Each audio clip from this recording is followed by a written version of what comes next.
ವಾಲ್ಮೀಕಿ ನಿಗಮದ ಹಗರಣದಲ್ಲಿ ನಮ್ಮ ಪಾತ್ರ ಏನೂ ಇಲ್ಲ. ನನ್ನ ಹಾಗೂ ಶರಣಪ್ರಕಾಶ್ ಪಾಟೀಲ್ರ ಮೇಲಿನ ಆರೋಪ ನಿರಾಧಾರ. ಟಿವಿ5 ಕನ್ನಡಕ್ಕೆ ವಾಲ್ಮೀಕಿ ನಿಗಮದ ಅಧ್ಯಕ್ಷ ಬಸನಗೌಡ ದದ್ದಲ್ ಪ್ರತಿಕ್ರಿಯೆ ಕೊಟ್ಟಿದ್ದಾರೆ. ಆ ಸಂದರ್ಭದಲ್ಲಿ ಈ ಹಗರಣಕ್ಕೂ ನನಗೂ ಯಾವುದೇ ಸಂಬಂಧ ಇಲ್ಲ. ನನ್ನ ಹಾಗೂ ಶರಣಪ್ರಕಾಶ್ ಪಾಟೀಲರ ಮೇಲಿನ ಈ ಆರೋಪಗಳೇನಿದ್ದಾವೆ ಯಾವುದೇ ಸಾಕ್ಷಿಗಳಿಲ್ಲದೆ ಇರುವಂತಹ ನಿರಾಧಾರ ಆರೋಪ ಇದು. ಟಿವಿ5 ಕನ್ನಡಕ್ಕೆ ವಾಲ್ಮೀಕಿ ನಿಗಮದ ಅಧ್ಯಕ್ಷರು ಕೊಟ್ಟಿರುವಂತಹ ಪ್ರತಿಕ್ರಿಯೆ ಇದು. ಈ ಪ್ರಕರಣಕ್ಕೆ ಸಂಬಂಧಪಟ್ಟಂತೆ ನನ್ನ ಮೇಲೆ ಏನೇನು ಆರೋಪ ಇದೆಯೋ ಅದು ಸಾಬೀತು ಆಯಿತು ಅಂತ ಅಂದರೆ ನಾನು ರಾಜೀನಾಮೆ ಕೊಡ್ತೀನಿ. ಎಲ್ಲ ರೀತಿ ಕೂಡ ತನಿಖೆಗೆ ನಾನು ಸಹಕಾರ ಕೊಡ್ತೀನಿ. ಇದರಲ್ಲಿ ನನ್ನ ತಪ್ಪೇನೂ ಇಲ್ಲ. ಇದ್ದಿದ್ದು ಸಾಬೀತಾದರೆ ನನ್ನ ರಾಜೀನಾಮೆ ಖಂಡಿತವಾಗಿ ನಾನು ಕೊಡ್ತೀನಿ ಅಂತ ವಿಪಕ್ಷದವರು ದೂರಿದಂತೆ ಅಗತ್ಯ ದಾಖಲೆಗಳನ್ನು ತನಿಖಾ ಸಂಸ್ಥೆಗಳಿಗೆ ನೀಡಲಿ, ನೋಡೋಣ. ತಪ್ಪಿತಸ್ಥರು ಯಾರು ಅನ್ನೋದು ಗೊತ್ತಾಗುತ್ತೆ. ತಪ್ಪಿತಸ್ಥರು ಯಾರೇ ಆಗಿದ್ರು ಕೂಡ ಅವರಿಗೆ ಸರಿಯಾದ ಶಿಕ್ಷೆ ಆಗಬೇಕು ಅಂತ ದದ್ದಲ್ ಹೇಳಿದ್ದಾರೆ. ಬಸನಗೌಡ ದದ್ದಲ್ ಅವರ ಮೇಲೆ ಒಂದಷ್ಟು ಆರೋಪಗಳು ಕೇಳಿ ಬರ್ತಾ ಇದ್ದಂತೆ ಅವರು ಪ್ರತಿಕ್ರಿಯೆ ಕೊಟ್ಟಿದ್ದಾರೆ. ಟಿವಿ5 ಕನ್ನಡದ ಜೊತೆಗೆ ಮಾತನಾಡಿದಂಥ ಅವರು ಈ ಪ್ರಕರಣಕ್ಕೆ ಸಂಬಂಧಪಟ್ಟಂತೆ ನಾನು ತನಿಖೆಗೆ ಸಹಕಾರ ಕೊಡ್ತೀನಿ. ನನ್ನ ತಪ್ಪು ಇದ್ದಿದ್ದೇ ಆದಲ್ಲಿ ಸಾಬೀತಾಯಿತು ಅಂದರೆ ನಾನು ರಾಜೀನಾಮೆ ಕೂಡ ಕೊಡ್ತೀನಿ. ತಪ್ಪು ಯಾರೇ ಮಾಡಿದ್ರು ಶಿಕ್ಷೆ ಆಗಲಿ ಅಂತ ಹೇಳಿದ್ದಾರೆ.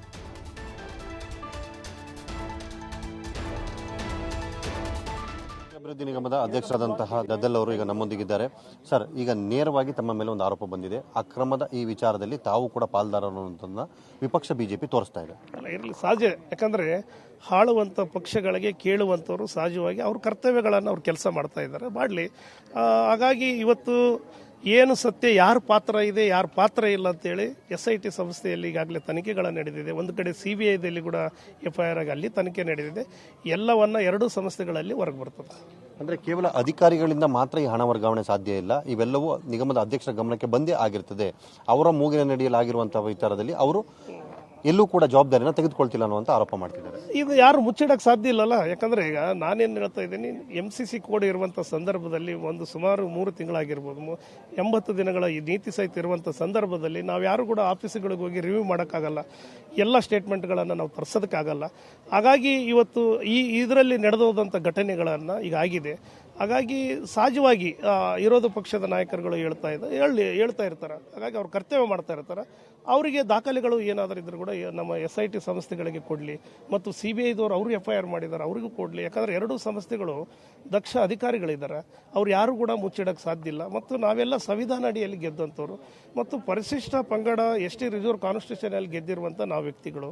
ಇವತ್ತು ಪರಿಶಿಷ್ಟ ಸಮಾಜಕ್ಕೆ ಸೇರುವಂಥ ದುಡ್ಡನ್ನು ಇವತ್ತು ಅದನ್ನು ಈ ರೀತಿಯಾಗಿ ಪೋಲು ಮಾಡೋದಕ್ಕೆ ನಾವು ಯಾರು ಕೂಡ ದುಸ್ಸಾಹಸಗಳಿಗೆ ಕೈ ಹಾಕೋದಕ್ಕೆ ಸಾಧ್ಯ ಇಲ್ಲ. ಯಾಕಂದರೆ ಇವತ್ತು ಪ್ರತಿಯೊಬ್ಬ ಬೆನಿಫಿಷರಿಗೂ ಮತ್ತು ಪ್ರತಿಯೊಂದು ಕಾಲೋನಿಗಳಿಗೆ ಹೋಗುವಂಥ ಅನುದಾನ ಇದು. ಹಾಗಾಗಿ ಇದು ಒಂದು ದೊಡ್ಡ ಜಾಲ ಇದೆ. ಅದು ಖಂಡಿತವಾಗಿ ಅವರು ಭೇದಿಸ್ತಾರೆ. ಯಾರು SIT ಅವರು ಮತ್ತು CBIದವರು ಭೇದಿಸ್ತಾರೆ. ಆಪಾದನೆಗಳೇ ಮಾಡೋದು ಏನೇ ಮಾಡಲಿ, ಅವ್ರ ಹತ್ರ ದಾಖಲೆಗಳಿದ್ರೆ ಪೂರ್ವಕವಾಗಿ ನಮ್ಮ ಸಂಸ್ಥೆಗಳಿಗೆ ಕೊಡಲಿ. CBIದವರು ಅವರು ಕೊಟ್ಟರೆ ಅವ್ರಿಗೆ ಪೂರ್ವಕ ಆಗ್ತದಂತ ನಾನು ಈ ಸಂದರ್ಭದಲ್ಲಿ ಹೇಳ್ತೇನೆ. ಅಂದರೆ ಸಚಿವ ಶರಣಪ್ರಕಾಶ್ ಪಾಟೀಲ್ ಅವರು ಹಾಗೆ ತಾವು ಈ MCC ಕೋಡ್ ಬರೋದಕ್ಕಿಂತ ಮೊದಲು ಸಭೆಯನ್ನ ಮಾಡಿದ್ರಿ. ತಮ್ಮ ಮೂಗಿನ ನೇರದಲ್ಲಿ ಇವೆಲ್ಲವೂ ನಡೆದಿದೆ ಅನ್ನುವಂಥ ಗುರುತರ ಗಂಭೀರ ಆರೋಪ ಆಗ್ತಾ ಇದೆ. ಇರಲಿ, ಏನೇ ಇರಲಿ, ಎಲ್ಲವನ್ನ ಮುಚ್ಚಿಡಕ್ಕೆ ಸಾಧ್ಯ ಇಲ್ಲ. ಅವು ಎಲ್ಲವನ್ನ ಆ ಸಂಸ್ಥೆಗಳು ದೊಡ್ಡ ಸಂಸ್ಥೆಗಳು ತನಿಖೆ ನಡೆದ ಇದಾವೆ. ದಕ್ಷ ನಮ್ಮ ಅಧಿಕಾರಿಗಳಿದ್ದಾರೆ ಅಲ್ಲೆಲ್ಲ. ಹಾಗಾಗಿ ಅವರು ಖಂಡಿತವಾಗಿ ಯಾರೇ ದೊಡ್ಡ ವ್ಯಕ್ತಿಗಳು, ನಾವು ಯಾರೇ ಇದ್ದರೂ ಕೂಡ ಅವರು ಹೊರಗೆ ತರ್ತಾರೆ. ಅವ್ರು ಕರೆದ್ರೆ ನಾವು ಕಾನೂನು ಅಡಿಯಲ್ಲಿ ಹೋಗ್ಬೇಕಾಗ್ತದೆ. ಮತ್ತು ನಾವೆಲ್ಲರೂ ಕೂಡ ಕಾನೂನಿಗಿಂತ ನಾವ್ಯಾರು ದೊಡ್ಡವರಲ್ಲ, ಸಂವಿಧಾನಕ್ಕಿಂತ ನಾವ್ಯಾರಿಲ್ಲ. ಸಂವಿಧಾನ ಅಡಿಯಲ್ಲಿ ನಾವು ಗೆದ್ದು ಬಂದಿದ್ದೀವಿ. ಆದರೆ ಅವರ ಕಳಕಳಿ ಈ ಸಮಾಜಗಳಿಗೆ ಸೇರ್ಬೇಕಂತ ತಂದಿದ್ದಾರೆ. ಹಾಗಾಗಿ ಅವರ ಕಳಕಳಿ ಇರುವಂಥ ಸಂದರ್ಭದಲ್ಲಿ ಮತ್ತು ಅವರು ಈ ರಾಜ್ಯದ ಮುಖ್ಯಮಂತ್ರಿಗಳಿರುವಂಥ ಸಂದರ್ಭದಲ್ಲಿ ಯಾರು ಕೂಡ ಈ ದುಸ್ಸಾಹಸಗಳಿಗೆ ಕೈ ಹಾಕಲ್ಲ. ಆ ಸಮಾಜದ ದುಡ್ಡು ಒಂದೊಂದು ರೂಪಾಯಿ ಕೂಡ ನಾನು 100ಕ್ಕೆ 100 ಭರವಸೆ ಇದೆ. ನನ್ನ ಏನು SIT ಸಂಸ್ಥೆ ಇರ್ಬೋದು, CBI ಎಲ್ಲವನ್ನ ಅಮೌಂಟು ವಾಪಸ್ ತರ್ತಾರೆ ಮತ್ತು ಆ ಸಮಾಜಕ್ಕೆ ಸೇರ್ತದೆ. ತಲೆಬಾಗಿ ಯಾವುದೇ ಸಂದರ್ಭದಲ್ಲಿ ಯಾವೇ ಸಂಸ್ಥೆಗಳು ಕೇಳಿದ್ರೆ ಕೂಡ ನಾವು ಅದಕ್ಕೆ ಹೋಗಿ ಉತ್ತರ ಕೊಡೋದಕ್ಕೆ ರೆಡಿ ಇರ್ತೀವಿ. ಇದಿಷ್ಟು ದದ್ದಲ್ ಅವರ ಮಾತು. ಕಾನೂನಾತ್ಮಕವಾಗಿ ತೆಗೆದುಕೊಳ್ಳುವ ಎಲ್ಲ ಪ್ರಕ್ರಿಯೆಗಳಿಗೂ ನಾನು ಸಹಕಾರವನ್ನು ಕೊಡ್ತೇನೆ, ತನಿಖೆಗೂ ಸಹಕಾರವನ್ನು ನೀಡಲಿದ್ದಾರೆ. ಒಟ್ಟಾರೆ ಸಮುದಾಯಕ್ಕೆ ಆಗಿರುವಂತಹ ಈ ಲೋಪವನ್ನು ಸರಿಪಡಿಸುವ ಪ್ರಯತ್ನವನ್ನು ಸರ್ಕಾರ ಮಾಡಲಿದೆ. ಯಾವುದೇ ರೀತಿಯ ಅಕ್ರಮ ಇದರಲ್ಲಿ ನಡೆದಿಲ್ಲ. ತನಿಖೆಯಿಂದ ಎಲ್ಲ ಸತ್ಯಾಸತ್ಯತೆಗಳು ಹೊರಬೀಳ್ತದೆ ಅನ್ನುವಂಥ ಮಾತನ್ನು ಹೇಳಿದ್ದಾರೆ. ಕ್ಯಾಮರಾಮನ್ ವಿಜಯ್ ಜೊತೆ ರಾಕೇಶ್, ಟಿವಿ5 ಬೆಂಗಳೂರು.